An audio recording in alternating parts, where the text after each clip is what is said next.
इंसान घमंड अपने अच्छे समय में दिखाता है और उसका खामियाजा उसको अपने बुरे समय में भुगतना पड़ता है। आप सबके जीवन में कुछ ना कुछ तकलीफ है, तो इससे घबराना क्या है। अगर रात अंधेरी है तभी तारों के चमकने का अहमियत भी है।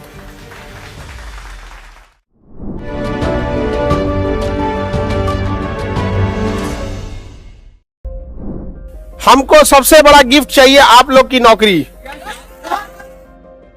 समझ में आ गया कि नहीं आ गया?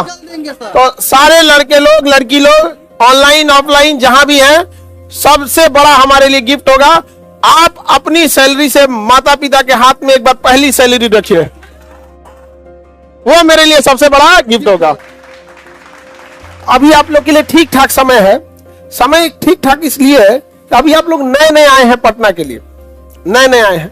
एक समय बीतेगा ना तो गार्जियन का प्रेशर आने लगेगा, खुद से एक अजीब लगने लगेगा, खुद से लगेगा अजीब कि हम इतने साल से हो गए हैं अभी तक रिजल्ट नहीं हुआ।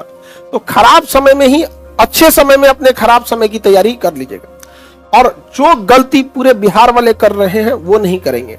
हम बिहार वालों को पीछे केवल हम लोग अपने आप को पीछे करके रखे हैं लोग। यहाँ रीजन समझते क्या? हम लोग क्या करते हैं ना कि जब हम लोग का अच्छा समय आ रहा होता है तो हम सबसे घमंड में हो जाते हैं, ऐठ में हो जाता है। अरे हमरा कौन करेगा रे, तुम देख लेंगे, धुआं धुआं कर देंगे, ये कर देंगे। गलती से नहीं।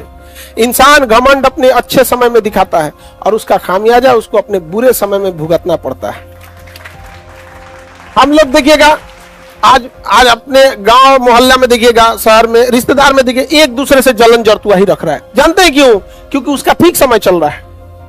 आप अपने ठीक समय में आप किसी को नीचा दिखाइएगा, जिस दिन समय खराब रहेगा उस दिन तो वो आपका साथ नहीं देगा बल्कि और फायदा उठा के कचर देगा।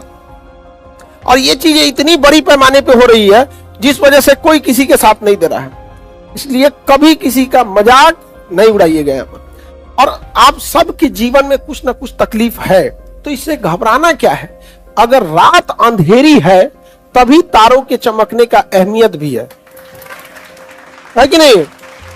जीवन में अगर तकलीफ ही नहीं होगा, चुपचाप एक अमीर घर में जन्म लिए, खाने पीने का कोई कमी नहीं था, आधा घंटा पढ़ते थे, मम्मी हॉर्लिक्स लेके आ जाती थी, बाबू पी लो। तो जो जो समाज में बोला था ना कि लड़की को क्यों पढ़ा रहे हैं, लड़की को पढ़ाए क्या फायदा है, उसके घर के सामने आधा घंटा वही नगाड़ा बजवाइएगा। नहीं समझ में आ गया? आधा घंटा।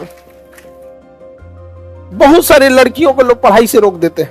अच्छी अच्छी लड़कियां जो पढ़ने में बहुत अच्छी हैं, उनको भी गार्जियन रोक देते हैं। उनकी थिंकिंग पता नहीं क्या हो जाती है जिसका। अच्छा, कई आदमी हम लोग से कहते हैं कि लड़की से नौकरी नहीं कराना है। मत कराओ यार, पढ़ा देना, डॉक्टर बना दो। नहीं करना है, नहीं करेगी। नहीं समझाएगा? आपके पास कोई चीज है तब छोड़ दीजिए, तब ना महानता है कि बिना छोड़े कर। उस तरह तो हम कह देंगे अमेरिका के राष्ट्रपति बनने का मन नहीं था, राष्ट्रपति बनने का मन नहीं था। ये कोई बात है? तो गर्ल्स लोग भी, माँ बाप अगर भेजे यहाँ पढ़ने के लिए तो उसका सदुपयोग कीजिएगा। यहाँ जो नए नए वादे करते हैं सब लड़के लोग, या लड़के लोग, आप लोगों को भी बहुत मन लगता होगा इस सब बातचीत करने में। याद रखिएगा, स्टूडेंट लाइफ में जिस चीज से आपको बहुत खुशी मिली होगी ना, जिस लम्हों में आप खूब खुश रहेंगे ना, 2-4 साल बाद उन्हीं लम्हों को याद करके रोएंगे कि ये गलती नहीं किए रहते तो आज हम भी सफल होते। हम लोगों के पास देखो, पढ़ाई बहुत टफ नहीं है। दुनिया का सबसे आसान काम है पढ़ना और पढ़ाना। हम लोग का उद्देश्य है कि एजुकेशन को कैसे भी करके एफोर्डेबल बनाया जा सके। हर चीज का कुछ ना कुछ उद्देश्य होता है। कोई पैसा कमाने के लिए, कोई फेम कमाने के लिए। हम लोग का उद्देश्य है हम लोग व्यवस्था चेंज करें। जैसे अभी आप गौर से देखेंगे, अब एक व्यवस्था, एक दौर आ चुका है जब सब लोग का कहना है कि एजुकेशन को व्यापार मत बनाइए। एक समय था कि जिन टीचरों का शकल देखने के लिए 2 लाख रुपया दिल्ली और कोटा में जाके देना होता था, आज वो शिक्षक आपके शहर में आके महज कुछ पैसों में पढ़ा के जा रहे हैं। जा रहे हैं कि नहीं जा रहे हैं? तो एक व्यवस्था में चेंज लाए हम लोग। पहले रक्षाबंधन लोग घरे में मना लेते थे। आज व्यवस्था में वह चेंजिंग आई है कि पूरी दुनिया देखती है कि रक्षाबंधन कैसा है। नहीं समझ आ गया? कोई जैसे अंबानी साहब अपने बेटा के ब्याह में बहुत खर्चा किए, उनका अपना शौक है, हमारा अपना शौक है। हम बहनों की राखी में अपना दिल खोल के खर्च करते हैं यहाँ पर। नहीं समझे? हमको नहीं लगता है कि शाकाहारी में उससे ज्यादा आइटम कभी बनता होगा यहाँ पे। हाँ, हमेशा कुछ ना कुछ बढ़ाते ही रहते हैं यहाँ पर। और उस दिन मांसाहारी नहीं ना खाया जाता है जी। हर मांसाहारी में किचाइनो ढेर हो जाता है, तो उस दिन तो हमारा अपना व्यवस्था, दो चीजों में चेंजिंग हुआ कि नहीं। तीसरी, आप गौर करिएगा कि पहले एक टेस्ट होता था एग्जाम वगैरह पे, यहाँ पे हम लोगों ने एक नई व्यवस्था स्थापित करने की कोशिश की कि जिस तरह से आयोग सेंटर बुक करता है, वहां एडमिट कार्ड जारी करके एग्जाम का सेंटर लेता है, अब हम लोग उस तरह से जो भी कंपटीशन, चाहे वो बीपीएससी हो या फिर दरोगा हो या अभी यूपीएससी आ रहा है या जो भी सचिवालय लेवल का, उसमें हम लोग सेंटर भेज के अब वहां एग्जाम कंडक्ट कराएंगे। तो पहले कोचिंग में टेस्ट होता था, अब हम लोग की मेरा मुख्य उद्देश्य यही है कि धीरे धीरे 6 महीना साल भर के अंदर इसे व्यवस्था के रूप में स्थापित कर देंगे। अब कोचिंग में टेस्ट होगा और सेंटर पे जाके क्या देना पड़ेगा, एग्जाम, उसके लाखों रुपए खर्च आते हैं, मतलब अमूमन 10-12 लाख रुपए आते हैं एक बार टेस्ट कंडक्ट कराने के लिए, एक बार एग्जाम कंडक्ट कराने के लिए, सेंटर बुक करना, पुलिस फोर्स देखना, फिर वहां हर चीज का एक एक बेंच पे यहाँ पे एक व्यवस्था स्थापित हुई कि नहीं हुआ।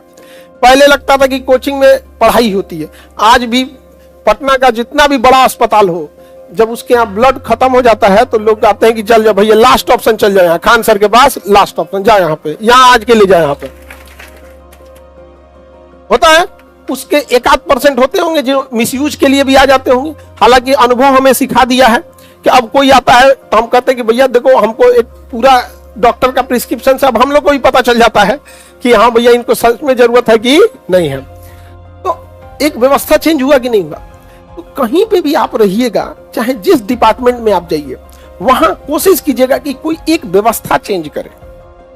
आज अगर कोई रिक्शा वाला, सब्जी वाला या कोई ऐसा व्यक्ति है जो बच्चे को नहीं पढ़ा सकता है, जो बहुत अंडर मतलब पॉवर्टी के बहुत नीचे है, तो उसको एक उम्मीद के तौर पे केजीएस को देखता है कि नहीं हम वहां भेज के हम अच्छा से पढ़ा देंगे यहाँ पे। और आप लोग को जब भेजा गया है तो उसका यूज कीजिए, मिसयूज करेंगे और खाली हाथ लौटेंगे तो खाली हाथ लौटने से ना सबसे ज्यादा तकलीफ आपको आए ही क्यों थे जब खाली हाथ लौटना था। तो क्योंकि जब आप एक अभी क्या है कि आप पढ़ाई लिखाई कर लिए, अब पढ़ाई लिखाई करने के बाद आपकी वो थिंकिंग ब्रॉड हो गई है कि हमारी पर्सनल लिबर्टी भी होती है, हमारे राइट्स भी हैं, हमें भी इज्जत चाहिए, समाज में बराबरी का हक चाहिए। लेकिन अगर अब खाली हाथ लौटिएगा ना, खास करके लड़की लोग, तो जीना और मुश्किल हो जाएगा। छोटा बच्चा को देखिए ना, उसको नया खिलौना दिला दीजिएगा ना, नया खिलौना, तो मेहमान के सामने अपने गड़िया के रगड़ेगा, देखिए मेरा गाड़ी कैसे भाग रहा है, आपको क्या लगेगा, बच्चा है अभी। उसी तरह से अभी कई लड़कों मोटरसाइकिल है लेके ऐठ रहा है, उस अभी बच्चा है आप, लेकिन कुछ भी कर सकते हैं, एज का कोई बाउंडेशन नहीं है। लेकिन पढ़ाई के लिए बाउंडेशन हो जाता है, फिर आपको खुद से अजीब लगेगा, तो दोबारा मन भी नहीं लगेगा पढ़ने के लिए। तो बेटर ये है कि ये मौका है, इसको मत गंवाइए। अगली साल आप लोग मोक्ष प्राप्त करके, ये मोक्ष का मतलब फॉर्म भरने, दोबारा भरने, एडमिट कार्ड डाउनलोड करने, एग्जाम देने, एग्जाम सेंटर पे जाने, फिर वापस लॉज पे आने, फिर फॉर्म भरने, ये सब जो बार बार पुनर्जन्म हो रहा है, इससे क्या पा लीजिए, छुटकारा, मुक्ति पा लीजिए। समझ में आ गई कि नहीं गया?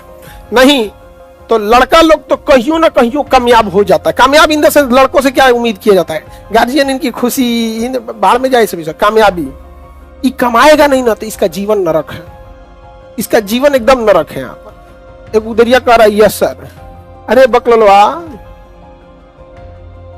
तुमको जो अभी लग रहा है यस सर नो सर ना, एक दिन रोएगा, नहीं समझ में आएगा तो यहाँ पर